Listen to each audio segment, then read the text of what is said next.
एक cultural shock है कि हमारी बेटियां इस प्रकार की भाषा कैसे बोल सकती हैं। जंतर मंतर प्रोटेस्ट और 20 जुलाई को संसद की ओर मार्च को लोकतंत्र की ताकत का प्रदर्शन माना गया। आंदोलन तो खत्म हो गया, लेकिन आफ्टर शॉक्स अब तक है, जैसे किसी बड़े भूकंप के बाद आए झटके हों। इन झटकों की जद में हैं लड़कियां। प्रधानमंत्री ने इन लड़कियों को माफ कर दिया है, लेकिन इनको ढूंढ ढूंढ कर टारगेट करना शुरू किया गया। किसी के खिलाफ लीगल एक्शन लिया गया तो किसी के खिलाफ एक्शन लेने की धमकी दी गई। किसी के घर का पता पब्लिक किया गया तो किसी को ऑनलाइन ट्रोल किया गया। इसकी सबसे चर्चित मिसाल रही 15 साल की रुचिका सिंह। उनका एक वीडियो वायरल होता है जिसमें वो प्रधानमंत्री मोदी को गालियां देती दिखती हैं। 29 जुलाई को नोएडा पुलिस 10 FIR दर्ज करती है, जिसकी कंप्लेंट होती है सुप्रीम कोर्ट की एक वकील स्मृति सिंह चंदेल की ओर से। इंडियन एक्सप्रेस से बात करते हुए स्मृति ने बताया कि उन्होंने अरेस्ट करवाने के लिए शिकायत नहीं की थी, बल्कि गलती का एहसास करवाने के लिए की थी। 1 अगस्त को रुचिका का माफी मांगते हुए एक वीडियो आता है जिसमें वो कहती हैं कि ये उनकी पहली और आखिरी गलती है। ये भी कहती हैं कि वो प्रदर्शन स्थल के माहौल से प्रभावित हो गई थी। उन्होंने कहा कि वो पूरे देश से माफी मांगती हैं, लेकिन इस नाबालिग के नाम पर जुगाली चलती रही। FIR में रुचिका की उम्र 21 साल बताई गई थी। कहा गया कि माफी मांगने वाली लड़की और प्रोटेस्ट साइट वाली लड़की अलग अलग हैं। दोनों तस्वीरों में कदकाठी, बालों का रंग, यहाँ तक कि दांतों की तुलना की गई। AI देवता का आह्वान किया गया और सोशल मीडिया सिपाहियों ने तय पाया कि माफी 15 साल की बहन से मंगवाई गई। बाद में लड़की की मां ने साफ किया कि उनकी एक ही बेटी है जो 15 साल की है। इस बीच रुचिका की मां ने इंडियन एक्सप्रेस को बताया था कि वो एक सिंगल मदर हैं।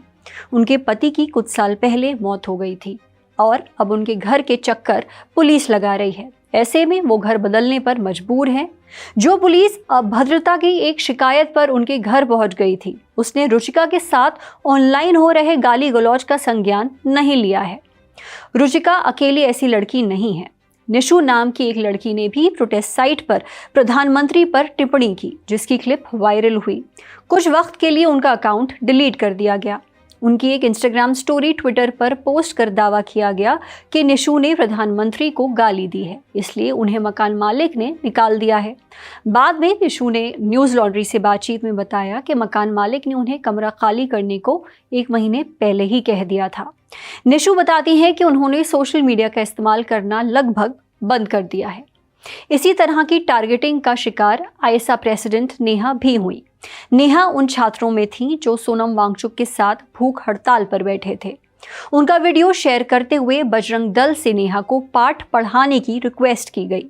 इसी तर्ज पर मयूरी महलोत्रा नाम की एक सोशल मीडिया यूजर का नाम, उम्र और क्या पढ़ाई कर रही हैं, ये सब शेयर किया जा रहा है ताकि उन्हें खोज कर सबक सिखाया जा सके।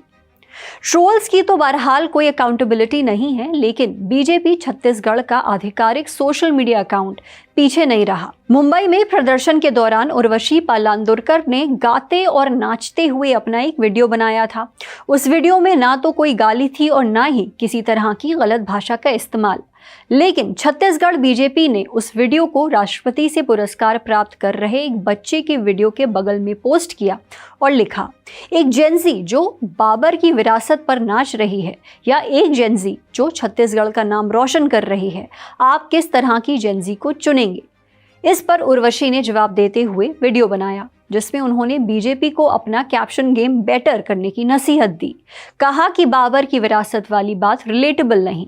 उन्होंने बताया कि वो सिर्फ नाचती गाती ही नहीं है, उन्होंने कक्षा 10 और कक्षा 12 की बोर्ड परीक्षाओं में 93% तक अंक हासिल किए हैं। एग्जाम में मिले मार्क्स को बताना इसलिए भी जरूरी है क्योंकि प्रोटेस्ट करने वालों को वक्त बर्बाद करने वाले अनैतिक बच्चों की एक बड़ी छतरी के भीतर रखा जा रहा है। बीजेपी सांसद और अभिनेत्री कंगना रनौत को ही ले लीजिए। उन्होंने कहा, ये है तथाकथित वेस्टर्नाइज्ड इंडियन वुमेन की नई जनरेशन। मैं इन्हें जनरेशन गटर कहती हूँ। इनमें से कई लड़कियों के पास सिस्टम को देने के लिए कुछ भी नहीं है। ना ये पढ़ाई में अच्छी हैं और ना ही मेरी नज़र में होममेकर बनने लायक।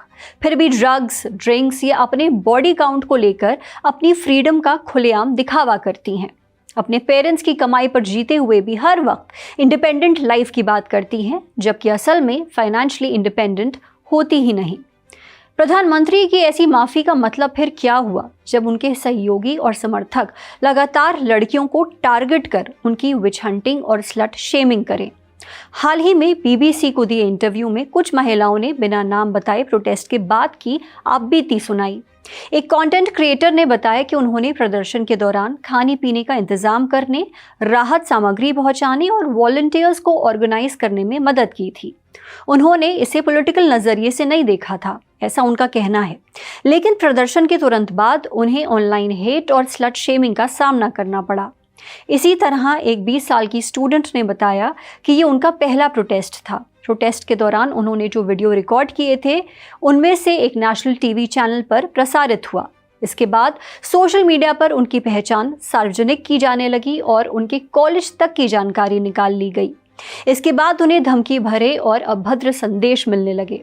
कई लोगों ने उन्हें गिरफ्तार करवाने, हिंसा करने और सबक सिखाने की धमकियां दी। माता पिता की सुरक्षा की चिंता ज्यादा थी, इसके चलते उन्होंने सभी वीडियो हटा दिए। एक अन्य स्टूडेंट एक्टिविस्ट ने बताया कि वो मुस्लिम समुदाय से आती हैं, लेकिन इससे उन्हें पहले कभी डर नहीं लगा। लेकिन सीजेपी प्रदर्शन के बाद लगातार हो रही ट्रोलिंग और अभद्र टिप्पणियों के कारण उन्हें अपना इंस्टाग्राम अकाउंट प्राइवेट करना पड़ा। उनकी तस्वीर मॉर्फ की गई। एक पुरुष के साथ उन्हें अभद्र मुद्रा में दिखाया गया।